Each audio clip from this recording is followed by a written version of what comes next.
بسم اللہ الرحمن الرحیم۔ السلام علیکم دوستو۔ منافقین کا سردار عبداللہ ابن ابی کون تھا؟ اس نے حضرت عائشہ صدیقہ پر نعوذ باللہ زنا کی تہمت کیوں لگائی تھی؟ نبی اکرم صلی اللہ علیہ وآلہ وسلم نے حضرت عائشہ کے ساتھ کیا سلوک کیا تھا اور پھر پروردگار عالم نے حضرت عائشہ کی برات کیسے کی تھی؟ قرآن مجید کی سورہ نور کے اندر اس پورے واقعے کو افق یعنی بہت بڑے جھوٹ کے نام سے بڑی وضاحت کے ساتھ بیان کیا گیا ہے۔ نبی کریم صلی اللہ علیہ وآلہ وسلم جب بھی کسی جنگ پر جاتے تو اپنی ازواج مطہرات کے اندر قرآندازی کرتے۔ جس بھی زوجہ کا نام نکلتا خاتم النبی صلی اللہ علیہ وآلہ وسلم اپنی اسی زوجہ کو اپنے ساتھ لے کر سفر پر روانہ ہوتے تھے۔ 5 ہجری میں غزوہ بنی مستلق ہوا۔ نبی کریم صلی اللہ علیہ وآلہ وسلم جب غزوہ پر روانہ ہوئے تو آپ نے حسب دستور قرآندازی کی۔ اس مرتبہ قرآندازی میں حضرت عائشہ صدیقہ کا نام آیا، لہٰذا آپ رضی اللہ تعالیٰ عنہ نبی کریم صلی اللہ علیہ وآلہ وسلم کے ساتھ سفر پر روانہ ہوئیں۔ جب جنگ ختم ہوئی تو قافلے کی روانگی سے قبل حضرت عائشہ صدیقہ قضائے حاجت کے لیے باہر گئیں۔ حضرت عائشہ نے اپنی بہن حضرت اسماء سے ایک ہار پہننے کے لیے ادھار لیا ہوا تھا، لہٰذا وہ ہار ادھر ہی گم ہو گیا۔ چونکہ رات کا وقت تھا تو حضرت عائشہ کو وہ ہار تلاش کرنے میں دیر ہو گئی۔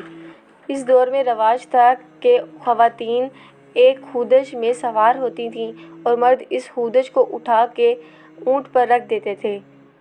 چونکہ حضرت عائشہ کم عمر تھیں اور ان کا وزن بھی باقی عورتوں کی نسبت کافی کم تھا، لہٰذا جب صحابہ کرام نے ہودج اٹھایا تو ان کو حضرت عائشہ کی غیر موجودگی کا احساس تک نہ ہوا اور انہوں نے ہودج اونٹ پہ رکھ دیا۔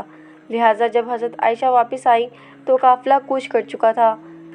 حضرت عائشہ وہیں پہ سو گئیں۔ عرب کا ایک دستور یہ بھی تھا کہ جب کوئی قافلہ روانہ ہوتا تو پیچھے ایک شخص رہتا جو قافلے کا رہ جانے والا سامان قافلوں تک پہنچاتا تھا۔ اس دن قافلے کے پیچھے آنے کی باری حضرت صفوان ابن معطل کی تھی، کیونکہ پردے کی آیات کے نزول سے قبل حضرت صفوان نے حضرت عائشہ صدیقہ کو دیکھا ہوا تھا، تو جیسے ہی ان کی نظر حضرت عائشہ صدیقہ پر پڑی تو انہوں نے فوراً پڑھا اِنَّ لِلَّهِ وَإِنَّا إِلَيْهِ رَاجِعُونَ۔ جیسے حضرت عائشہ کی آنکھ کھلی تو انہوں نے فوراً اپنے چہرہ ڈھانپ لیا۔ حضرت صفوان نے حضرت عائشہ کو اودج پر سوار کیا اور مدینہ کی طرف چل پڑے۔ حضرت عائشہ روایت کرتی ہیں کہ پورے راستے میں حضرت صفوان نے ان سے کوئی بات نہیں کی۔ جیسے ہی حضرت عائشہ مدینہ منورہ میں داخل ہوئیں تو منافقین کے سردار عبداللہ ابن ابی نے یہ پروپیگنڈا پھیلانا شروع کر دیا کہ نعوذ باللہ حضرت عائشہ صدیقہ کے حضرت صفوان سے ناجائز تعلقات ہیں۔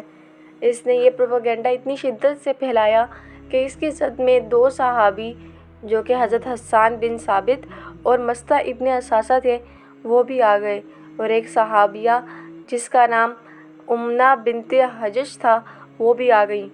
انہوں نے یہ بات پورے مدینہ میں آگ کی طرح پھیلا دی۔ حضرت عائشہ چونکہ سفر پہ واپسی پہ بیمار ہو گئی تھیں، لہٰذا انہوں نے گھر میں رک کر آرام کرنا ہی مناسب سمجھا۔ وہ اس تمام واقعے سے علم تھیں۔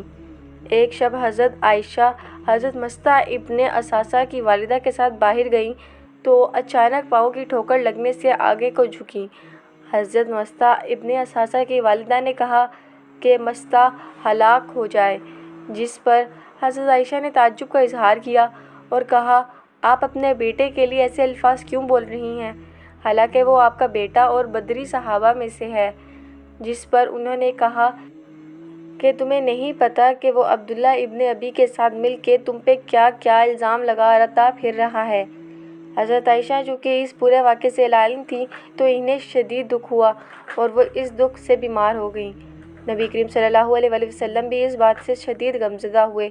خاتم النبی صلی اللہ علیہ وآلہ وسلم حضرت عائشہ صدیقہ کے پاس گئے اور کہا عائشہ بتاؤ اصل معاملہ کیا ہے؟ حضرت عائشہ نے کہا اگر میں سچ کہوں گی کہ میں گنہگار نہیں ہوں تو لوگ میری بات پہ یقین نہیں کریں گے، اگر میں کہوں گی کہ میں مجرم ہوں تو فوراً یقین کر لیں گے، لہٰذا میں اس موقع پر وہی کہوں گی جو حضرت یعقوب نے حضرت یوسف کی جدائی پہ کہا تھا فَصَبْرٌ جمیل، میرے پاس صبر کے علاوہ کوئی راستہ نہیں۔ نبی کریم صلی اللہ علیہ وآلہ وسلم کو بہت تکلیف ہوئی اور آپ نے فرمایا کہ میری زوجہ کے بارے میں عبداللہ ابن ابی نے مجھے شدید تکلیف پہنچائی ہے۔ حضرت عائشہ فرماتی ہیں کہ مجھے یقین تھا کہ اللہ پاک میری پاک دامنی بیان فرمائیں گے، لہٰذا شدید سردی کا موسم تھا کہ اچانک نبی کریم صلی اللہ علیہ وآلہ وسلم پر وحی کے آثار نمودار ہوئے۔ آپ صلی اللہ علیہ وآلہ وسلم پسینے سے شرابور ہو گئے اور اللہ نے حضرت عائشہ کی برات میں سورہ نور کی پہلی 11 آیتیں نازل فرمائیں اور ساتھ ہی صحابہ کی سرزنش بھی کی کہ جب تم نے سنا تو تم لوگوں نے یہ کیوں نہ کہا ھذا بہتان عظیم، یعنی یہ بہت بڑا بہتان ہے۔ حضرت عائشہ فرماتی ہیں کہ مجھے یہ پتہ تھا کہ اللہ میری برات فرمائے گا، لیکن میری برات میں اللہ قرآن کی آیتیں نازل فرمائے گا یہ میں نے نہیں سوچا تھا۔ جب اللہ نے گواہی دی تو عبداللہ ابن ابی اور باقی شامل لوگوں کو 80 کوڑے مارے گئے اور اللہ نے فرمایا کہ عبداللہ ابن ابی کے لیے میں نے دردناک عذاب تیار کر رکھا ہے۔